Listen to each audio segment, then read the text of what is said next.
개념 공부.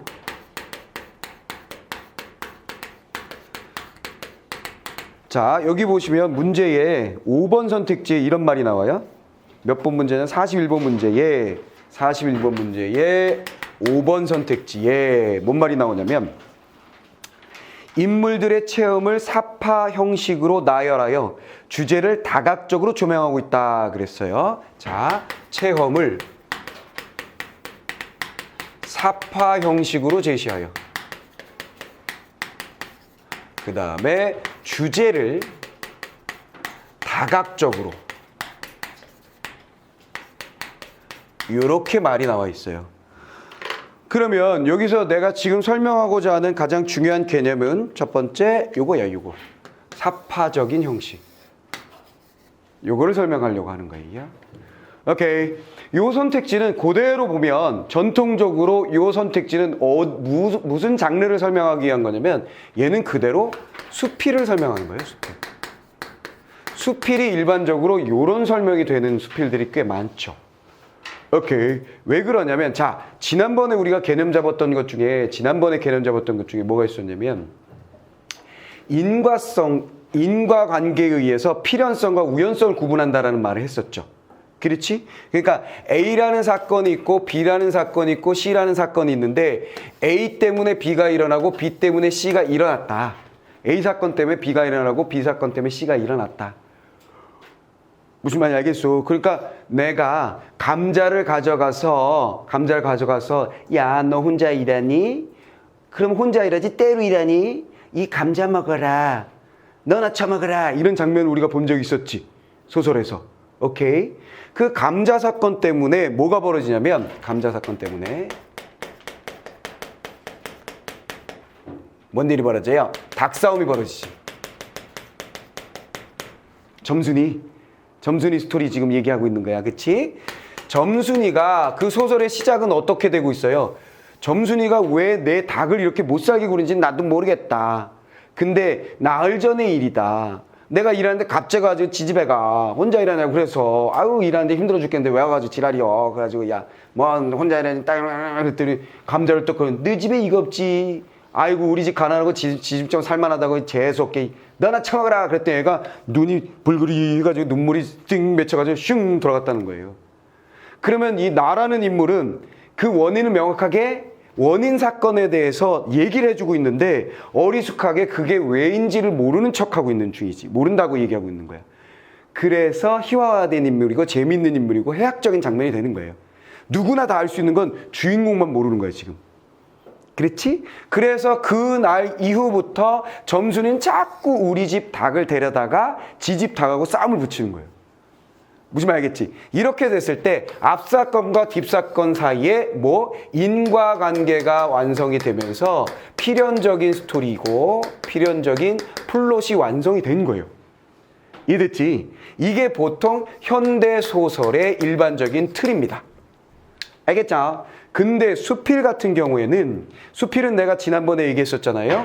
두 가지 종류의 수필이 존재한다 그랬어요. 수필하면 두 가지 종류가 있다고 그랬어. 어떤 거 경수필, 중수필 이렇게 나눌 수도 있지만 선생님 뭐로 나눈다 그랬어요. 수필은 소설같이 생겨먹은 수필과 그냥 독서지문 같은 수필이 존재한다 그랬어요. 그래서 이게 중수필이고 이게 경수필이라고 생각하면 된다 그랬는데 소설 같은 수필에는 당연히 뭐야? 인물 주로 내가 등장을 하겠지. 나와 주변 사람들 사이에 사건이 드러나는 경우가 많아요. 오케이. 짤막한 사건들이 나온다는 거야. 근데 그 사건들이 A 사건, B 사건, C 사건 세 개의 사건이 있는데 얘네들이 시기적으로 뚝뚝 떨어져 있으면서 오케이. 서로 인과관계가 만들어지지 않는 거예요. 수필에서는. 100% 그런 건 아니고 어떤 경우에 인과관계 만들어진 사건이 있겠지. 어떻게 해서 그러다 보니까 그 다음 며칠 후에 이런 일이 벌어졌다. 인과로 만들어낼 수도 있겠으나 아닌 경우들이 흔히 잘 나온다는 거예요. 수필에서는. 무슨 말 알겠어? 이해됐어? 그 예를 들어서 짜장면 같은 그런 수필에 보면 내가 어렸을 때 처음 먹은 짜장면 읍내에 가서 먹었는데 진짜 맛있었다 이런 얘기 해요. 굉장히 허름한 짜장면집에 그 뚱뚱한 아저씨가 짜장면 해주는데 막 손 막 이런 얘기 해. 막 그릇은 막 깨져 있고 막 그런데 어찌나 맛있던지 이런 거 해요. 그러다 나중에 중고등학생 돼가지고 좀 더 넓은 도시에 가서 공부하면서 먹은 짜장면 좀 달랐다고 이거 얘기해요. 그러다가 성인이 된 다음에 나이가 들어서 직장을 다니고 자식들 있고 가족 있고 이런 상황에서 중국집이 이제는 차이니스 레스토랑이 되고 가보면 막 이렇게 뭐 웨이터들이 막 나비 넥타이 메고 쭉 이렇게 따라주고 이건 왜 이렇게 맛이 없지 이러고 있는 거야. 뭔 말이겠어? 그래서 친구 만나가지고 빼갈 한잔하고 막 이렇게 좀 정을 나누고 싶은데 안 된다는 거지. 뭔 말이겠어? 그러면 여기서 예를 들어 그냥 단순하게 초등학교 때 먹은 짜장면, 고등학교 때 먹은 짜장면, 성인이 되어서 먹은 짜장면 각각이 다 사건들이란 말이야.